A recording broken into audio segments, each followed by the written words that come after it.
Hello friends, welcome to my channel. Hope you all are fine. Estate exam 2023 के लिए preparation कर रहे थे हम पीजीटी केमिस्ट्री के लिए, जिसमें हम पेपर्स का सॉल्यूशन कर रहे थे। एस्टेट 2019 का पेपर हमने स्टार्ट किया था। आज ही हमारा इस पेपर का फाइनल वीडियो है। 5 पार्ट्स इसके ऑलरेडी अपलोड हो चुके हैं। चैनल पे जाके प्लेलिस्ट चेक करो, वहाँ से आपको सारे सॉल्यूशन मिल जाएंगे। चैनल को लाइक शेयर और सब्सक्राइब करो। क्वेश्चन नंबर 141 से आज हम स्टार्ट करते हैं। क्या कहता है? The wavelength of ball of mass 100 kilogram moving with velocity of 10 meter per second. Ball का मास हमें दिया है कितना? 100 ग्राम। वेलोसिटी हमें दी है 10 मीटर पर सेकेंड और हमसे वेवलेंथ पूछी है, हमसे लैम्डा पूछा गया है, राइट। बीएससी फर्स्ट ईयर का क्वेश्चन है। डी ब्रोगली हाइपोथेसिस क्या कहती है? हमारी वेवलेंथ होगी h divide by m v. H क्या होता है? एच हमारा है प्लैंक्स कांस्टेंट, जिसकी वैल्यू कितनी होती है? 6.626 इंटू 10⁻⁻34 जूल सेकेंड। इसकी क्या है? यूनिट होती है।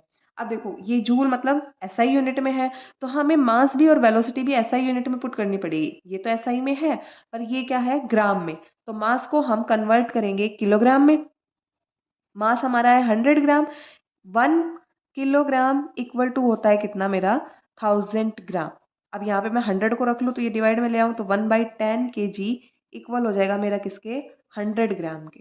ठीक है, मतलब 0.1 kg इक्वल है 100 ग्राम। ये वैल्यू इसमें पुट कर दो। लैम्डा इक्वल्स टू मेरा आ जाएगा Planck's constant 6.626 into 10⁻⁻34 divided by 0.1 kilogram into 10 meter per second. अब 0.1 से 10 कैंसिल हो जाएगा। आंसर मेरा कितना आ गया? Lambda 6.626 into 10⁻⁻34। यही मेरा क्या है? आंसर है। सो ऑप्शन नंबर मेरा फर्स्ट ही क्या है? इसका आंसर है। देखो, इसमें कुछ भी नहीं था, सीधा फॉर्मूले में वैल्यू पुट करनी थी। बस याद क्या रखना है कि हमारा मास वगैरह सब क्या हो? एसआई यूनिट में हो। एक यूनिट कन्वर्जन था इस क्वेश्चन में, बाकी कुछ भी नहीं था, राइट। सो 141 ऑप्शन नंबर 1 मेरा क्या है? Correct answer. अगले क्वेश्चन पे मूव करते हैं। क्वेश्चन नंबर 142 क्या कहता है? Which of the following complex show linkage isomerism. Coordination chemistry का क्वेश्चन है, सारे कोऑर्डिनेशन कंपाउंड हमें दिए हैं और हमसे पूछा लिंकेज आइसोमेरिज्म कौन सा कंपाउंड शो करेगा।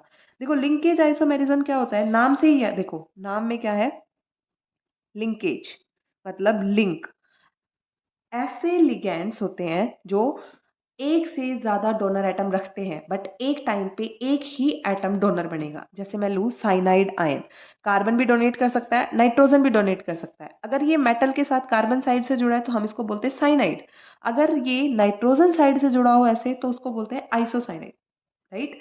ऐसे ही हमारा NO2 होता है, नाइट्रोजन डोनर हो सकता है या फिर ऑक्सीजन से डोनेट कर सकता है। तो ये भी क्या है? इन लिगेंड्स को बोलते हैं हम एम्बिडेंटेड लिगेंड। और ऐसे कॉम्प्लेक्सेस जो एम्बिडेंटेड लिगेंड को रखते हैं वो कॉम्प्लेक्सेस शो करते हैं लिंकेज आइसोमेरिज्म। सो देखो options, cobalt NH3 NO2। NO2 मिल गया हमें, ये क्या कर सकता है? लिंकेज आइसोमेरिज्म शो कर सकता है। तो ऑप्शन नंबर 1 हमारा क्या है? Correct answer. आगे की भी देख लेते हैं। यहाँ पे अमोनिया वाटर, इनमें एक ही डोनर साइट है, इसमें नाइट्रोजन इसमें ऑक्सीजन, तो ये एम्बिडेंटेड नहीं है, लिंकेज आइसोमेरिज्म शो नहीं करेगा। यहाँ पे भी अमोनिया क्लोरीन, एक ही डोनर एटम है, इसमें नाइट्रोजन इसमें क्लोरीन। यहाँ पे भी नेक्स्ट वाटर में सिर्फ ऑक्सीजन डोनर एटम है। सो ऑप्शन नंबर 1 मेरा क्या है? इसका करेक्ट आंसर है, राइट। अगले क्वेश्चन पे मूव करो। क्वेश्चन नंबर 143 क्या कहता है? Delta G for spontaneous process at constant pressure and constant temperature is. ये क्वेश्चन भी आपका क्या है? रिपीट हुआ है। क्राइटेरिया ऑफ स्पॉन्टेनिटी में क्या है हमारा? Delta G gives free energy change क्या होना चाहिए हमारा? नेगेटिव होना चाहिए, मतलब डेल्टा जी हमारा लेस देन 0 होना चाहिए। अगर बात करें स्पॉन्टेनिटी की, अगर इक्विलिब्रियम कंडीशन पे बात करें तो डेल्टा जी हमारा होगा इक्वल टू 0 के, राइट। और नॉन स्पॉन्टेनियस प्रोसेस के लिए हमारा डेल्टा जी होगा ग्रेटर देन 0। ये कब? इक्विलिब्रियम कंडीशन पे, ये नॉन स्पॉन्टेनियस प्रोसेस के लिए, और ये क्या है? स्पॉन्टेनियस प्रोसेस के लिए। सो ऑप्शंस चेक करते हैं। Delta G less than 0, option number 2 क्या है मेरा? करेक्ट आंसर है, राइट। अगले क्वेश्चन पे मूव करते हैं। क्वेश्चन नंबर 144 क्या कहता है? The EMF of the cell हमें दिया है कैडमियम Cl2.5H2O AgCl Ag। इसके लिए हमें E नॉट शेल दे दिया, EMF दे दिया हमारा कितना है 0.7 वोल्ट। और हमसे क्या पूछा है चेंज इन फ्री एनर्जी, मतलब डेल्टा G हमसे पूछा है। और शेल की रिएक्शन क्या दी है भाई, रिएक्शन दी है हमें कैडमियम से कैडमियम Cl2.5H2O सॉल्ट ब्रिज, और ये तो क्या है एनोडिक हाफ, कैथोडिक हाफ हमारे पास है AgCl से कन्वर्जन हो रहा है Ag में, राइट। अब गिव्स फ्री एनर्जी का फॉर्मूला क्या होता है, गिव्स फ्री एनर्जी होती है हमारी minus of NF E naught cell. E naught cell हमें ऑलरेडी गिवन है, एन की वैल्यू, एन क्या होता है number of electron, number of electron कैसे निकालेंगे, ये कैडमियम 0 है, यहाँ पे कैडमियम +2 ऑक्सीडेशन स्टेट में है, यहाँ पे Ag+1 ऑक्सीडेशन स्टेट में है, ये 0। यहाँ से यहाँ जा रहे हैं तो 2 इलेक्ट्रॉन का चेंज हो रहा है, यहाँ 1 इलेक्ट्रॉन का चेंज हो रहा है। तो रिएक्शन को बैलेंस करने के लिए यहाँ पे इस हाफ में तो हम 2 से मल्टीप्लाई कर देते हैं ना, तो मेरे एन की वैल्यू आ गई कितनी 2, रख दो अब फॉर्मूले में। माइनस ऑफ 2 एफ क्या है फैराडे कॉन्स्टेंट 96500 होती है इसकी वैल्यू। ई नॉट शेल हमें गिवन है कितना 0.7, राइट। इसको कैलकुलेट करेंगे तो वैल्यू आएगी जूल में, कन्वर्ट किस में करेंगे फिर किलो जूल में, किलो जूल में कन्वर्ट करने के लिए 1000 से डिवाइड कर देंगे। इजी है कैलकुलेशन, कुछ भी इसमें डिफिकल्ट नहीं है। तो आंसर मेरा क्या आ जाएगा 135.1 किलो जूल, ठीक है। आंसर चेक करो, ये रहा ऑप्शन नंबर, और ये भी क्या आएगा माइनस का आएगा क्योंकि यहाँ पे नेगेटिव साइन है ना, तो ऑप्शन नंबर 4 मेरा क्या हो जाएगा, इसका करेक्ट आंसर आ जाएगा, ठीक है। कुछ भी नहीं करना, सिर्फ n की वैल्यू पता चलनी चाहिए, नंबर ऑफ इलेक्ट्रॉन्स कितने जा रहे हैं, फिर हम इसको इजीली कैलकुलेट कर सकते हैं। और ये माइनस का साइन जरूर ध्यान रखना, फॉर्मूले से ही होता है ये माइनस के साथ। अगले क्वेश्चन पे मूव करते हैं, क्वेश्चन नंबर 145। देखो 145 क्या कहता है, Hall Heroult process is related with the metallurgy of which metal. अब मेटलर्जी के क्वेश्चंस तो हमें सिर्फ क्रैम ही करने होते हैं, नो अदर ऑप्शंस। तो इसका ऑप्शन नंबर 1 क्या है करेक्ट आंसर, एल्यूमिनियम इस प्रोसेस में इन्वॉल्व होता है। अगले क्वेश्चन पे चलो, question number 146, which of the following statement is correct for the emulsion. अब इमल्शन का क्वेश्चन भी क्या है आपका क्रैम करने का है, ये क्या है क्लास 12th का क्वेश्चन है। They can be diluted by dispersed liquid, नहीं गलत है ये option. They do not show Brownian movement, नहीं भाई ब्रोनियन मूवमेंट ये क्या करते हैं शो करते हैं। They can be broken into constitute by centrifugation, सही है, सेंट्रीफ्यूगेशन करके मतलब इनको बहुत स्पीड से ऐसे राउंड रोटेट करके हम इसको तोड़ सकते हैं, ये ऑप्शन सही है। 46 का ऑप्शन नंबर 3 हमारा करेक्ट आंसर है। फोर्थ क्या कहता है, they do not show Tyndall effect, but ये सारे क्या करते हैं टिंडल इफेक्ट को शो करते हैं, तो ये भी गलत हो गया। ऑप्शन नंबर 3 क्या है इसका correct answer. Next question, question number 147। 147 क्या कहता है, the correct order of first ionisation energy among the following. पहली आयनाइजेशन एनर्जी क्या क्या ऑप्शन है हमारे पास, carbon, nitrogen, oxygen and fluorine में हमें फर्स्ट आयनाइजेशन एनर्जी को कंपेयर करना है, राइट। करते हैं, कार्बन एटॉमिक नंबर कितना होता है कार्बन का 6, nitrogen 7, oxygen 8, fluorine 9। Electronic configuration लिखेंगे 1s2, ये 2s2, 2p2, यहाँ पे क्या आएगा 2p3, ये 2p4, ये आएगा 2p5, राइट। आयनाइजेशन एनर्जी क्या होती है, amount of energy supplied to remove the outermost electron.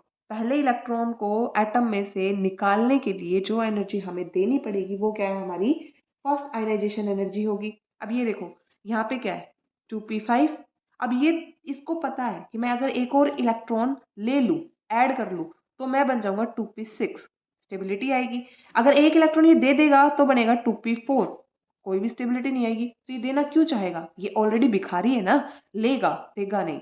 तो यहाँ पे तो हमारी आयनाइजेशन एनर्जी होगी मोस्ट नेगेटिव, क्योंकि ये सबसे ज्यादा इलेक्ट्रोनेगेटिव है। यहाँ पे सॉरी आयनाइजेशन एनर्जी होगी सबसे ज्यादा, मोर वैल्यू होगी इसकी, क्योंकि हमारा फ्लोरीन क्या है मोस्ट इलेक्ट्रोनेगेटिव है, राइट। फिर देखो हम बात करें 2p4 इलेक्ट्रॉन ले सकता है, बट नाइट्रोजन नाइट्रोजन देखो 2p3, अगर यहाँ से इलेक्ट्रॉन हम निकालेंगे, ये क्या है, p में 3 ही ऑर्बिटल होते हैं और ये क्या है, हाफ फिल इलेक्ट्रॉनिक कॉन्फ़िगरेशन है। हाफ फिल होने की वजह से ये इलेक्ट्रॉन देना पसंद नहीं करेगा, तो इसकी क्या होगी, इसकी भी आयनाइजेशन एनर्जी ज़्यादा होगी। सबसे ज़्यादा आयनाइजेशन एनर्जी आ गई हमारी फ्लोरीन की, फिर आ गई नाइट्रोजन की, उसके बाद आएगी ऑक्सीजन और फिर सबसे कम आएगी किसकी, कार्बन की, क्योंकि यहाँ पे हमें एनर्जी सबसे ज़्यादा सप्लाई करनी पड़ेगी, ये ज़्यादा इलेक्ट्रोनेगेटिव है। ये क्या है, हाफ फिल है, इसलिए इसमें से इलेक्ट्रॉन निकालने के लिए ज़्यादा एनर्जी देनी पड़ेगी। अब ऑक्सीजन दे देगा, ये क्या बन जाएगा, हाफ फिल बन जाएगा, और कार्बन इसकी भी सबसे कम होगी। तो ऑप्शन नंबर 143 का ऑप्शन नंबर देखो 4 क्या है हमारा करेक्ट आंसर है। ओके, अगले क्वेश्चन पे मूव करते हैं। Question number 148।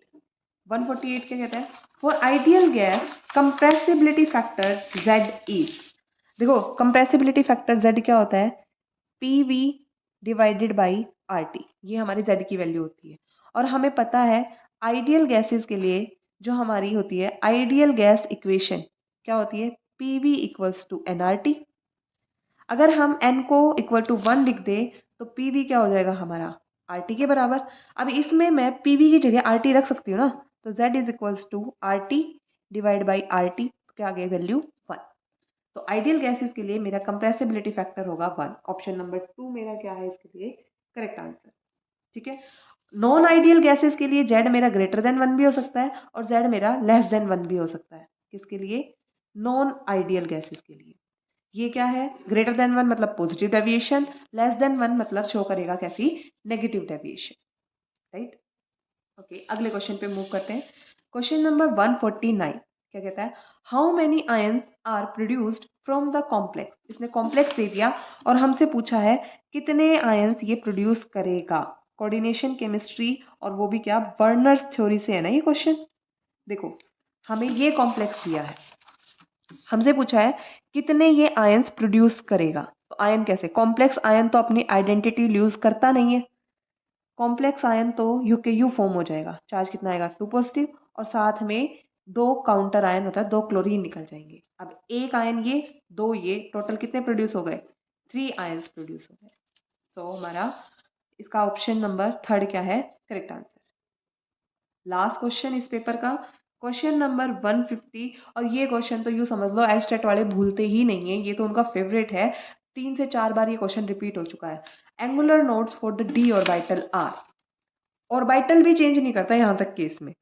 डी ऑर्बिटल में हमसे पूछा है क्या, एंगुलर नोड्स। अब नोड क्या होता है, एक ऐसा रीजन जहाँ पे इलेक्ट्रॉन के पाए जाने की प्रोबेबिलिटी मिनिमम होती है, ऑलमोस्ट जीरो होती है। ये आपके 2 टाइप के होते हैं, रेडियल नोड और एंगुलर नोड। टोटल नोड होते हैं हमारे n-1, रेडियल नोड होते हैं हमारे n-l-1 और एंगुलर नोड होते हैं l। अब n क्या है, प्रिंसिपल क्वांटम नंबर, l क्या है, एजीमिथल क्वांटम नंबर। और एजीमिथल क्वांटम नंबर हमें पता है हर एक के लिए फिक्स होता है, s के लिए l की वैल्यू 0, p के लिए 1, d के लिए 2। तो हमारे d ऑर्बिटल में टोटल नोड कितने होंगे, 2। तो हमारा ऑप्शन नंबर 3 क्या है correct answer. That's all for today. Estate 2019 chemistry का सॉल्यूशन हमारा यहाँ पे कंप्लीट होता है। अब एक पेपर बचेगा 2018 का, उसको भी हम अपने जल्दी ही सॉल्व करेंगे। बाकी अपने चैनल पे हमने सीरीज स्टार्ट की है, प्रीवियस ईयर पेपर का एनालिसिस किया है, कौन से टॉपिक से कितने क्वेश्चन आते हैं, कौन से कॉन्सेप्ट ऐसे हैं जिनसे बार बार क्वेश्चन पूछे जाते हैं। उस सीरीज को ज़रूर अटेंड करो ताकि आपके सिलेक्शन के चांसेस मैक्सिमम हो जाए। Thank you, have a nice day.